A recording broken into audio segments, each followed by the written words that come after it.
אומרת, הפסקת אש קבועה. כדי שנשיג את זה, הדבר הזה צריך לעשות בתנאים המינימליים שאנחנו קבענו. אנחנו נחושים להחזיר את כולם, אמרתי להם את זה.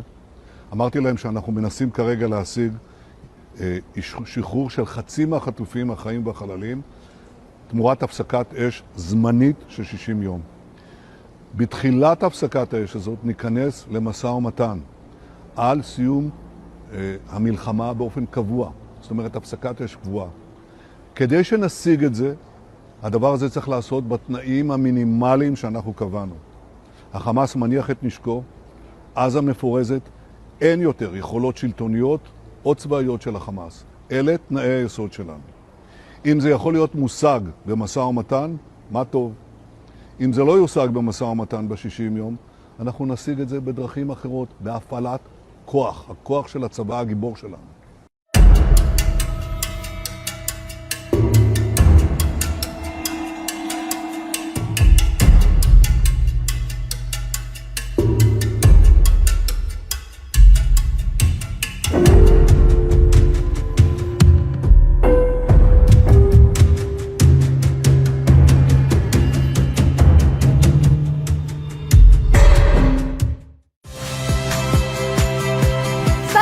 Rizka Clarissa. Saksikan program-program Kompas TV melalui siaran digital, pay TV, dan media streaming lainnya.